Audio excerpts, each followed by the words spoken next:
The Valkyrie Dominion had ruled the stars for 12,000 years, and in all that time, they had never known defeat. Their empire stretched across 3 spiral arms of the galaxy, and 12 alien species knelt beneath their iron rule. When their scout ships first detected the strange radio signals coming from a small blue planet in an unremarkable solar system, the High Admiralty saw nothing special, just another primitive world waiting to be claimed. The Valkyrie did not believe in diplomacy with lesser species. They believed only in power. And they had more power than anyone else in the known universe. Admiral Torvax the Unbowed commanded the Cleansing Fleet, a massive armada of 300 warships that had burned a dozen worlds into submission. He received his orders on a cold morning aboard his flagship, the Eternal Dominance, and he smiled with all 4 of his jaws. Another conquest, he said to his second-in-command. Another world to add to our glory. The fleet jumped through hyperspace and arrived in Earth's solar system on what humans would call a Tuesday morning. Shadows fell across every major city on the planet as the massive alien warships blocked out the sun in New York. Children pointed at the sky and asked their parents what the strange shapes were in Tokyo. Commuters stopped in the streets and stared upward with growing terror in London, Paris, Moscow, and Beijing. Governments scrambled to understand what was happening. The Valkyrie broadcast their message in every human language. Their translation technology flawless after centuries of conquering alien races. People of this world, the message declared, you now belong to the Valkyrie Dominion. Surrender your governments, your resources, and your freedom. You have 1 planetary rotation to comply. Resistance will result in extinction. Humanity's leaders tried everything they could think of. The United Nations sent desperate pleas for negotiation. Scientists broadcast mathematical sequences to prove human intelligence. Religious leaders prayed for divine intervention. But the Valkyrie did not respond to any of it. Admiral Torvax watched the primitive attempts at communication with cold amusement. They always try to talk, he said to his officers. They always think they can reason with us. How adorable. 24 hours passed, and humanity had not surrendered. Torvax was not surprised. The first deadline was always ignored. That was why the Valkyrie had developed their demonstration protocol. Target the largest population center in the southern hemisphere, Torvax ordered. Show them what happens when they waste our time. The weapons officer selected São Paulo, Brazil, a city of 15 million souls who had woken up that morning with no idea that they were about to become an example. The plasma bombardment lasted exactly 30 seconds. When it was over, São Paulo no longer existed where a thriving metropolis had stood just moments before.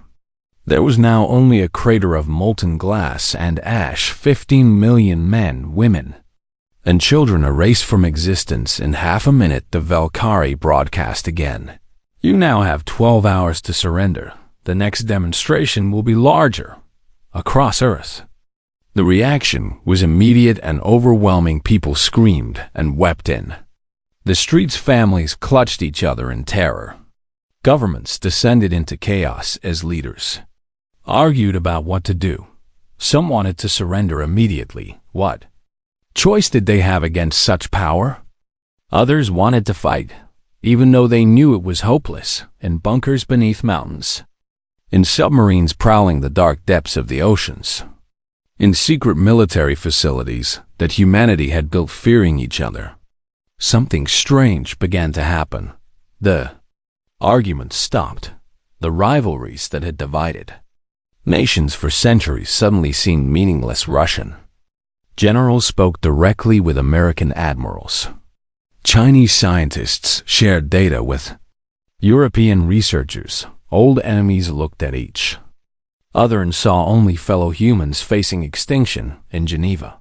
An emergency session of every world government convened, the fastest assembly of global leaders in human history. They argued for exactly 7 minutes. Before reaching a unanimous decision, the document they produced was the shortest in diplomatic history, containing only 3 words, no terms retribution. Every leader signed it. The President of the United States signed next to the President of Russia. The Prime Minister of India signed next to the Prime Minister of Pakistan, nations that had been enemies for generations. United in that single moment, humanity had made its choice. There would be no surrender. There would be no negotiation. There would only be revenge deep beneath the earth, in facilities that even most governments did not know existed. Ancient protocols were activated. These were the doomsday plans, the preparations humanity had made in case of nuclear war between nations, but now they were being repurposed for a different kind of war. Entirely factories that had built cars and electronics received new orders. Laboratories that had researched medicine and technology pivoted overnight. Military bases that had trained soldiers to fight each other began training them to fight together. Every resource, every mind, every ounce of human creativity and determination focused on a single goal. They could not match Valkyrie technology, not yet.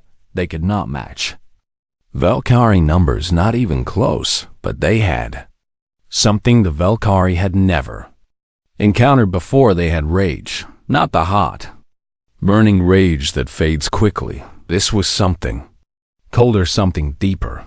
This was the quiet fury of a species that had just lost 15 million of its children and had decided that someone was going to pay for it. Admiral Torvax watched Earth from his flagship and waited for the surrender that he was certain would come. He had done this so many times before. The primitives always broke after the first demonstration. They always came crawling to him, begging for mercy. But as the hours ticked by, no surrender came. Instead, something strange happened. Earth went quiet. The radio signals stopped. The satellite communications ceased. Every electromagnetic emission from the planets simply vanished. It was as if the entire world had suddenly gone dark. Strange, Torvax muttered, studying his sensor displays. But ultimately meaningless. They cannot hide from us. They cannot run. They can only delay the inevitable. He ordered his fleet to maintain position and wait. The surrender would come eventually. It always did. But deep beneath the silent surface of Earth, in secret facilities lit by harsh artificial lights, humans were working around the clock on something the Valkyrie could never have imagined. They were not preparing to surrender. They were preparing to teach the galaxy a lesson it would never forget. And in the ashes of Snow Paulo, still glowing with the heat of alien weapons, a memorial was already being planned. Not a monument to the dead, but a promise to them, a promise that their deaths would be avenged 1,000-fold. Across the galaxy, 100 different species watched the events unfolding around the small blue planet with mild curiosity. The Galactic Assembly, a loose gathering of spacefaring civilizations, had seen this exact situation play out dozens of times before. The Valkyrie would arrive at a primitive world. The primitives would panic and beg for mercy. The Valkyrie would make an example of a few million individuals. Then the primitives would surrender, and a new slave species would join the Dominion. It was mathematics, not war. It was routine, not conquest. Representatives from various species placed bets on how long the humans would last before breaking the Denari. An insectoid race wagered 7 days. The Moorish beings of living crystal predicted 3 days. The Yulani, who resembled floating clouds of gas, laughed and said 2 days at most. None of them felt sympathy for humanity. They had all either submitted to the Valkyrie long ago or stayed far enough away to avoid their attention. That was simply how the galaxy worked. The strong ruled, and the weak obeyed. But something Unusual was happening on Earth, something that made the watching species pause their gambling and pay closer attention. Earth had gone completely silent in all their observations of primitive species facing conquest. The assembly members had never seen anything quite like this. Usually, the primitives filled the airwaves with desperate pleas, angry threats, or panicked chaos, but from Earth, there was nothing. Absolute silence. Admiral Torvax found this behavior puzzling but ultimately unimportant. Perhaps they are too terrified to even speak, he suggested to his officers. Perhaps they are huddling in their primitive shelters, waiting for death. It matters little. They will surrender or they will burn. He ordered his ships to maintain their positions in orbit and wait. The Valkyrie were patient conquerors. They had all the time in the universe. What Torvax did not understand was that the silence was not a sign of defeat. It was a sign that humanity was focusing every ounce of its collective energy on something far more important than talking beneath the surface of every continent. A transformation was taking place. Car factories in Detroit, Germany, and Japan shut down their assembly lines and began producing something entirely different. Instead of sedans and trucks, they now forged weapons components and armor-plating. Pharmaceutical companies stopped making medicine and started synthesizing advanced explosives. Electronics manufacturers turned their precision equipment to war building, guidance systems, and targeting computers. The entire global economy, which had spent centuries competing and fighting with itself, collapsed into a single unified purpose. Construction workers and engineers labored day and night building underground shelters and hidden bunkers. Farmers converted their land into training grounds where millions of civilians learned basic combat skills. Teachers left their classrooms to work in logistics centers, coordinating the movement of supplies across the planet. Even children helped, sorting materials and running messages for the adults. The world's militaries, which had spent generations preparing to fight each other, merged into a single force. Russian tanks rolled alongside American ones. Chinese pilots trained with Japanese crews. Indian and Pakistani soldiers shared bunkers and broke bread together. The petty conflicts of the past seemed so small now, so meaningless in the face of extinction. And in the most classified facility on Earth, a complex buried beneath a mountain in an undisclosed location, something miraculous was happening. For decades, physicists had theorized about faster-than-light travel. They had written papers and built mathematical models and dreamed of the day when humanity might reach the stars. But funding had always been limited, resources scarce, and progress slow. Now, everything changed. The world's greatest scientists gathered in that underground facility. Surrounded by unlimited resources and equipment, they were given a deadline: develop a working faster-than-light drive in 6 months. The scientists looked at each other and saw the same thought in everyone's eyes. It was impossible. Absolutely impossible. The physics alone would take years to solve, let alone the engineering challenges. But then they remembered Snow Paulo. They remembered 15 million people who had been alive just days ago. They remembered the children who would never grow up, the families that would never gather again, the dreams that had been burned to ash in 30 seconds, and they got to work. Sleep became optional. Scientists collapsed at their stations and were carried to cots by their colleagues, only to wake up hours later and return to work. Meals were eaten standing up.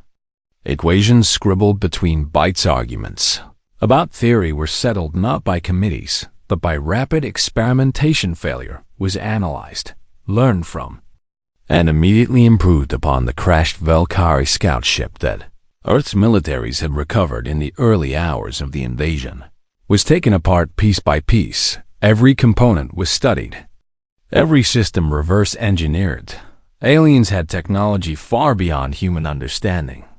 But human scientists were nothing if not clever. They did not try to understand everything. They focused only on what they needed. How did the aliens travel faster than light? What power source did they use? How could humanity replicate it with the materials they had available? 4 months after the invasion began, a prototype drive was activated in that underground facility. It was ugly. A massive, crude thing bolted together from stolen alien components and human engineering. It hummed with power that made the walls shake and the lights flicker. The lead scientist, a woman named Dr. Sarah Chun, who had not slept in 3 days, watched the readings on her screen with tears streaming down her face. "It works," she whispered. "It actually works. Above ground. In the vast orbital shipyards that humanity had been secretly constructing on the dark side of the moon. Hundreds of ships were taking shape. They were not beautiful vessels like the elegant Valkyrie cruisers. They were ugly, angular, brutal things, designed for one purpose and one purpose only. They were designed to kill Admiral Wei Chun. No relation to the scientist, had been chosen to lead humanity's fleet. He was a quiet man who had spent his career in the Chinese Navy. But he had been selected for one simple reason. He had lost his entire family in Snow Paulo. His wife, his 2 children, and his elderly parents had all been visiting relatives when the bombardment fell. When he was offered command, he had asked only one question: "Will I have the chance to make them pay?" The answer was yes, as the Valkyrie fleet waited in orbit, growing bored and complacent. Humanity's counterstrike took shape in the shadows. 300 warships armed with weapons the galaxy had never seen. Crews of volunteers who knew they might not survive. Fleet driven not by conquest, but by cold, calculated vengeance. Admiral Torvax checked his sensors every day, expecting to see surrender signals. Instead, he saw only silence. "Curious," he muttered on the 120th day of the occupation. Very curious indeed. He had no idea that in just a few more days, he would understand exactly what humanity had been doing with all that quiet time, and by then, it would be far too late. On the 127th day of the occupation, Admiral Torvax finally lost his patience. He had waited long enough for these primitive creatures to accept the inevitable. He had given them more than enough time to crawl to him and beg for mercy, but the silence continued, and his superiors on Valkyrie Prime were beginning to ask uncomfortable questions. Why does one small planet require so much time? The High Admiralty demanded in their latest transmission. End this farce and move on to the next conquest. Torvax bristled at the criticism, but he knew they were right. He'd been too patient, too generous with these stubborn primitives. It was time to remind them of the consequences of defiance. Target the next largest population center, he ordered his weapons officer. Beijing, 20 million inhabitants, should send an adequate message. The massive plasma cannons on his flagship began to charge, glowing with deadly green energy below, on Earth's surface. Sensors detected the energy buildup immediately in bunkers across the planet. Alarms began to wail. "They are preparing to fire," a technician reported to the Unified Command Center. Targeting Beijing. Estimated time to discharge: 4 minutes. The commanders looked at each other. They had hoped for more time, but they were ready. It was not the plan they wanted, but it was the plan they had. Operation Prometheus, the Supreme Commander announced, is now active across 6 continents. Hidden silos that had been disguised.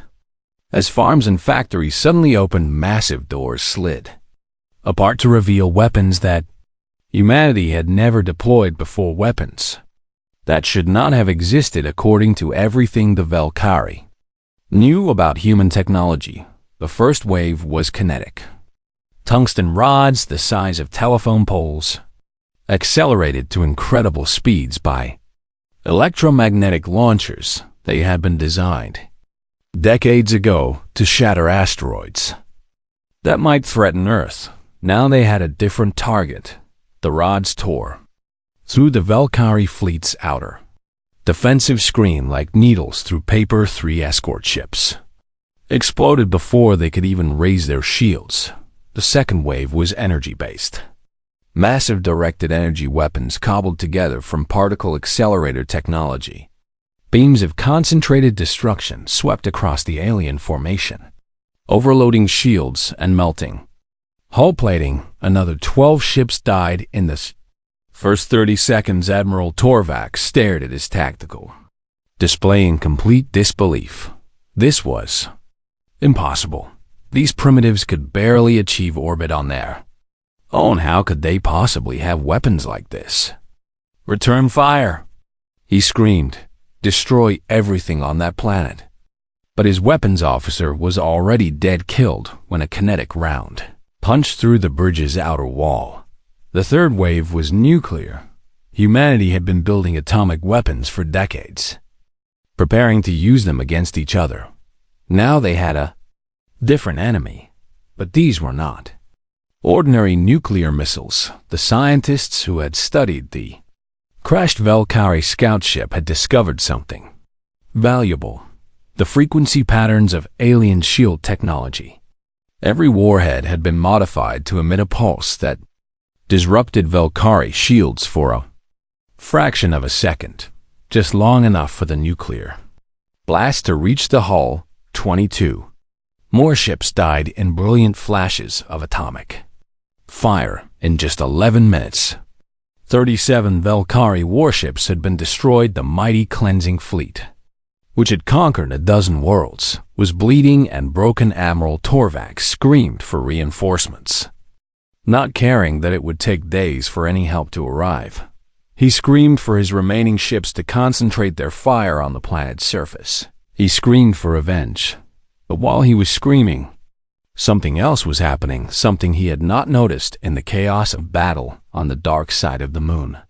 Hidden from Valkyrie sensors by the lunar mass itself, 300 human warships were powering up their engines. They were ugly vessels, built for function rather than beauty.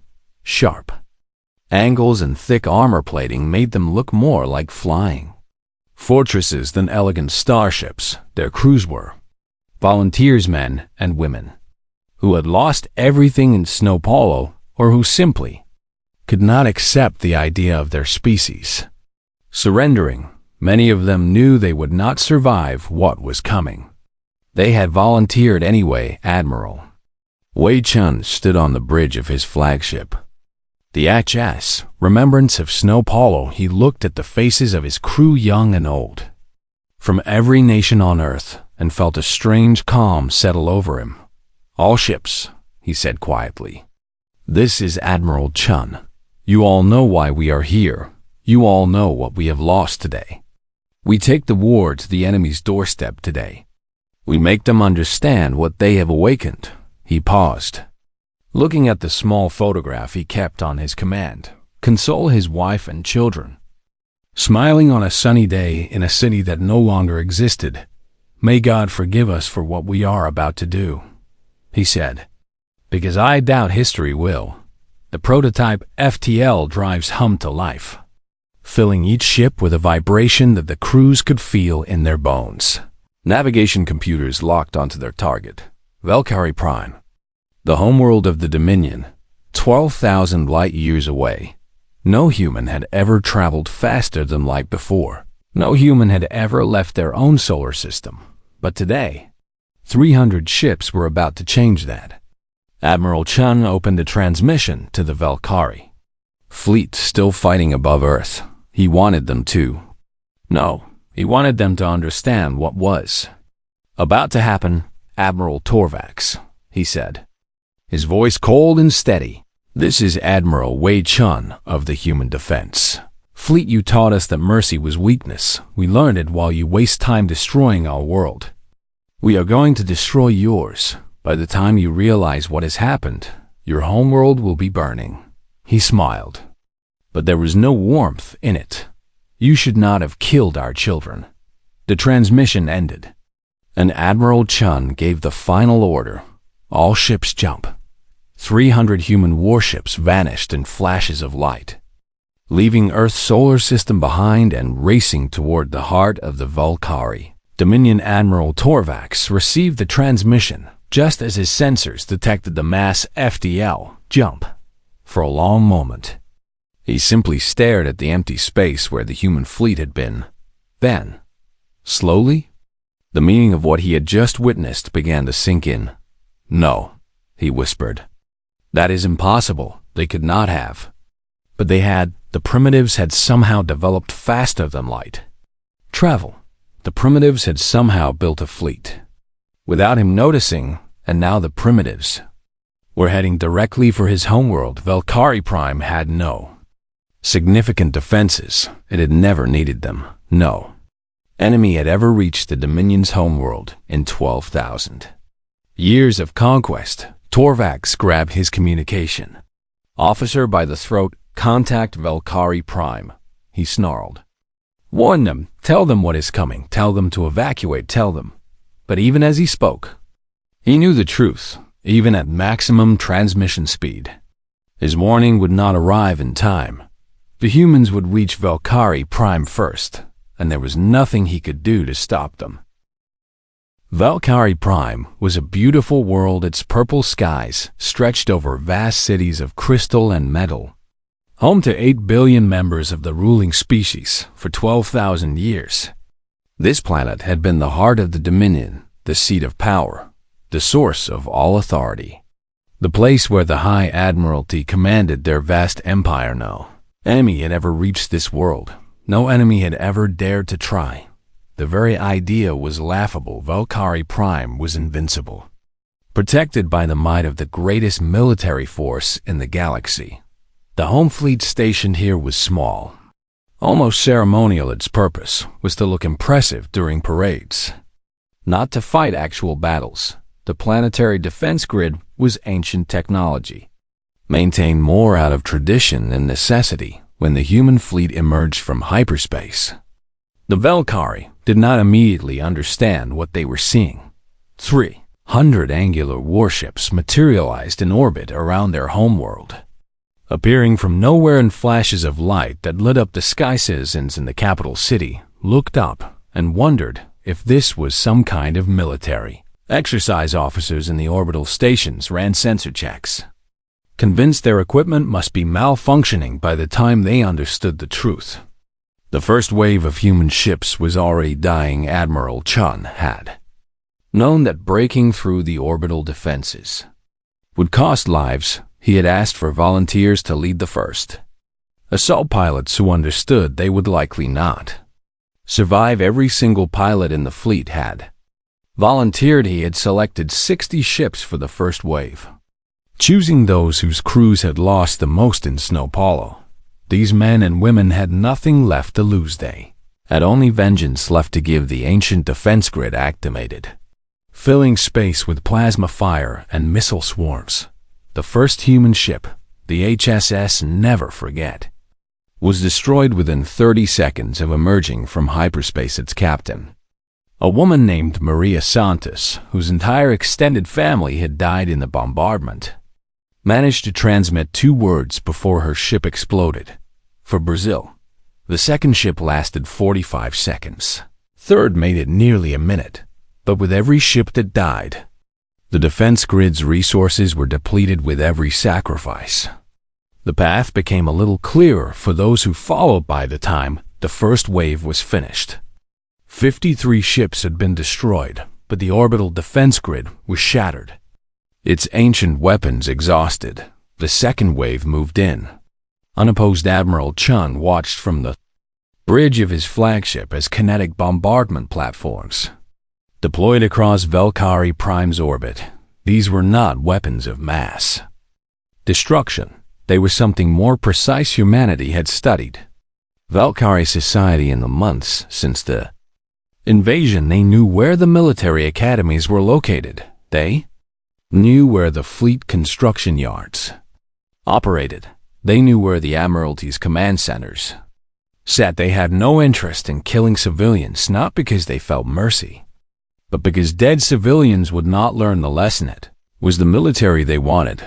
It was the warriors who had ordered Snow Paulo's destruction that needed to burn. The kinetic rods began to fall. each one targeted at a specific military installation. The fleet yards that had built the warships now orbiting Earth were reduced to twisted metal. The academies that had trained generations of Valkyrie officers became craters. The command centers that had coordinated the conquest of 12 species were erased from existence. The bombardment was surgical, precise, and absolutely devastating on the surface of Valkyrie Prime. Panic spread like wildfire. Citizens who had never known war suddenly found themselves at its mercy. Soldiers who had never faced a real enemy scrambled to respond to an attack they could not understand. The High Admiralty, those ancient leaders who had ordered countless genocides without a second thought, cowered in their bunkers and demanded to know what was happening. But the answer was already becoming clear. The primitives had come for revenge, and they had brought enough firepower to ensure they got it. The third wave deployed something different, not weapons, but technology. Holographic projectors positioned themselves across the planet's sky, and suddenly, the purple heavens were filled with faces, human faces. 15 million of them, men and women, children and elderly, families and individuals. Every single person who had died in Snow Hollow was now looking down at the Valkyrie homeworld. Each face was accompanied by a name, a birthday, and a brief description of who they had been. Maria Costa, age 7, who had wanted to be a veterinarian. Joa Silva, age 42, who had worked 2 jobs to send his children to school. Ana Rodriguez, age 78, who had survived poverty and cancer only to die in alien fire. The display covered the entire sky, making it impossible for anyone on the surface to look up without seeing the faces of the dead. And then the human fleet broadcast a message in the Valkyrie language. 15 million humans died in Snow Hollow. 15 million innocent lives ended in 30 seconds. We have not come to conquer you. We have come to show you what you created. Look upon our dead, remember their faces, and know that this is what your empire has wrought. The holographic display lasted for 6 hours. For 6 hours, the people of Valkyrie Prime were forced to confront the reality of what their dominion had done. For 6 hours, they saw the faces of children who would never grow up, parents who would never hold their families again, dreams that had been burned to ash. And then the bombardment resumed, but this time, it was not just military targets. Secondary installations fell. Logistics centers, communication hubs, transportation networks. The infrastructure that supported the Dominion's military machine was systematically dismantled by the time Admiral Chun gave the order to withdraw.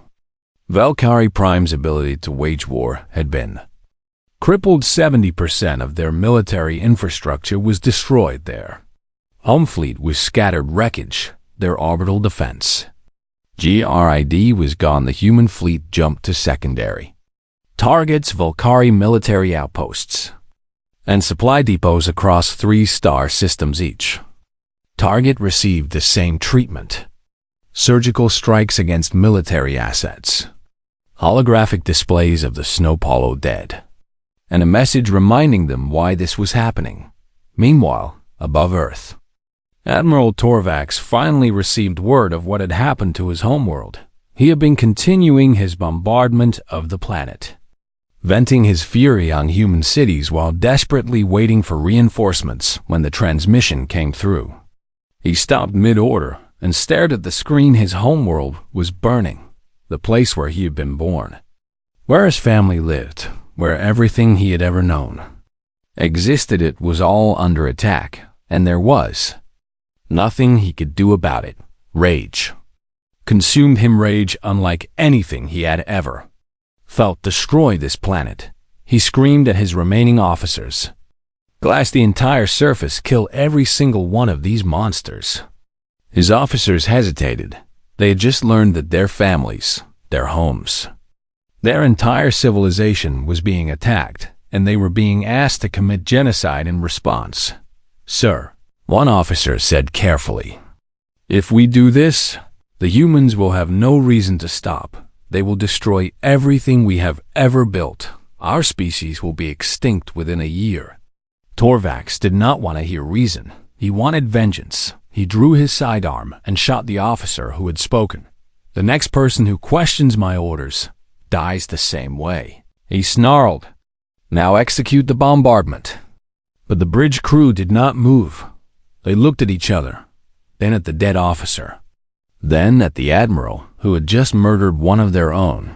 They looked at the tactical display showing their shattered fleet, their burning homeworld, their dying empire, and they made a choice. Admiral Torvax, the Unbowed, died 30 seconds later, executed by his own crew. It was not mercy that motivated them, it was survival. They knew that if they continued this war, humanity would not stop until every Valkyrie in the galaxy was dead. And so the Great Cleansing Fleet, pride of the Dominion, transmitted a single message to Earth: "We surrender, please no more." The war lasted 9 months from beginning to end, 9 months to bring the most powerful empire in the galaxy to its knees, 9 months to teach the universe that humanity was not a species to be underestimated. The Valkyrie sued for peace 3 times, and 3 times humanity refused. The first offer came from the surviving officers of the Cleansing Fleet, desperate to save what remained of their forces. Admiral Chun's response was simple: "We do not negotiate with the fleet that killed our children."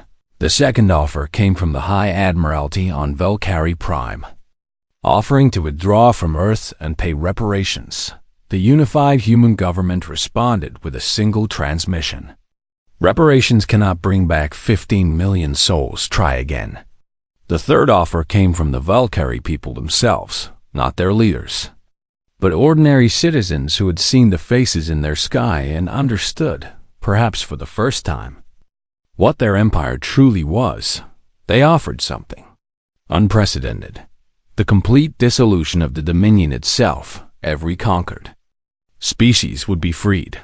Every military force would be disbanded. Every leader who had ordered acts of genocide would stand trial before a galactic tribunal, and the Valkyrie would accept whatever judgment humanity saw fit to render. After 17 days of deliberation, humanity accepted these terms. The war was over, but its consequences would echo through the galaxy for generations. The Galactic Assembly convened an emergency session to address what they called the human question. Representatives from 100 spacefaring civilizations gathered in the Great Hall of the Assembly Station, their holographic forms flickering as they argued about what to do to the Nari, who had wagered that humanity would fall in 7 days, now demanded that Earth be quarantined before the humans could threaten other species. "They are clearly insane," the Lunari ambassador declared. "No rational species would have done what they did. They are a danger to everyone." The Moorish, who had predicted humanity's surrender in 3 days, countered that an alliance with Earth was the only sensible option. They defeated the Valkyrie in 9 months. The Moorish representative pointed out, "If they can do that, imagine what they could do as allies or as enemies." The Yulani, who had laughed at the idea of humans lasting more than 2 days, said nothing at all. They simply drifted in their containment field and watched, their gaseous forms swirling with colors that suggested deep unease. No consensus was reached. The assembly fractured along lines of terror and fascination, with some species wanting to embrace humanity and others wanting to flee from them. But beneath all the arguments and debates, a deeper change was taking place. Fear was spreading through the galaxy like a slow-moving plague. The Valkyrie had been the apex predators of known space for 12,000 years. They had conquered and enslaved with impunity, secure in the knowledge that no one could challenge their power. And then a species they had dismissed as primitives had dismantled their entire empire in less than a year. If the humans could do that to the Valkyrie, what could they do to everyone else? Trade routes that had passed near Earth's solar system were quietly rerouted. Diplomatic overtures that had been drafted were filed away and never sent observation. Probes that various species had positioned to monitor Earth were quietly recalled. The constant chatter of interstellar communication, the background noise of a galaxy full of talking species, grew noticeably quieter whenever human space was mentioned. It was not that the other species ignored humanity. It was worse than that. They were afraid to make a sound, afraid that the humans might notice them, afraid that they might become the next target of that terrible, patient vengeance. Earth sent ambassadors to the Galactic Assembly, hoping to establish normal diplomatic relations with the rest of the galaxy. The reception they received was strange. Every species was unfailingly polite. Every representative showed perfect courtesy. Meetings were scheduled promptly. Protocols were observed precisely, and every request was given careful consideration. But beneath the politeness, there was something else: attention, a wariness, an almost desperate desire to avoid giving offense. Treaties were signed quickly, almost eagerly, with terms that heavily favored humanity. Trade agreements granted Earth access to resources and technology that other species had fought wars to obtain. Territorial boundaries were drawn in ways that gave human space a wide buffer zone, and through it all, the other species smiled and nodded and agreed to whatever humanity wanted, because they were terrified of what might happen if they said no. Commander Elena Vasquez was humanity's first official ambassador to the Galactic Assembly. She was a career diplomat who had spent years negotiating between hostile nations on Earth. But nothing had prepared her for this. The aliens were not hostile. That would have been easier to handle. They were scared. The mighty Venari, whose warriors were legends across a dozen star systems, practically trembled when she entered a room. The ancient Moorish, who had witnessed the rise and fall of empires for millennia, treated her with exaggerated respect that bordered on submissiveness. Even the enigmatic Yulani, who claimed to have transcended fear long ago, kept their distance and spoke in careful, measured tones. After 6 months of diplomatic work, Ambassador Vasquez sent a private report back to Earth. The mission is proceeding successfully by any objective measure, she wrote. We have secured treaties, trade agreements, and territorial guarantees that will benefit humanity for generations. But I must be honest about what we have really achieved. She paused, considering her next words carefully. The galaxy is not ignoring us. It is afraid to make a sound. It is as if every species is holding its breath, hoping we will not notice them. Every conversation I have is conducted with exquisite politeness. But I can see the fear in their eyes. They look at me and see Snow Paulo. They look at humanity and see the burning of Valkyrie Prime. She stared at her screen for a long moment before adding a final thought. I do not know if we should be proud of that, or ashamed. Perhaps both. We have secured our place among the stars. But at what cost? We went to war to avenge our dead, and we won. But I wonder if our children will look back at what we did and see heroes or monsters.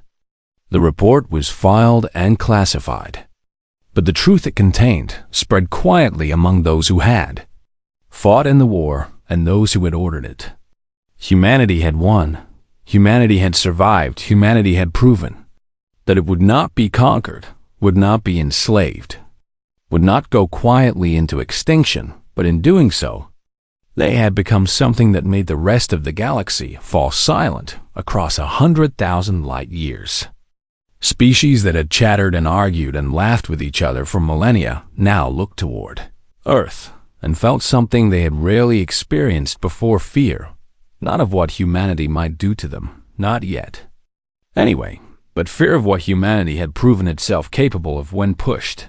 Fear of the cold, patient vengeance that had burned across the stars. Fear of a species that had looked at the most powerful empire in the galaxy and said, no terms retribution, and in the silence of the cosmos, Humanity stood alone, victorious, feared, and wondering what kind of future they had created for themselves. The death of Snowpollo had been avenged 1,000-fold, but some prices, once paid, can never be refunded, and some lessons, once taught, can never be unlearned. The galaxy watched and waited and held its breath, and Earth stood among the stars, wrapped in a silence of its own making, the silence of a species that had taught the universe exactly what happened when you threatened their children, a lesson that would not be forgotten for a very long time.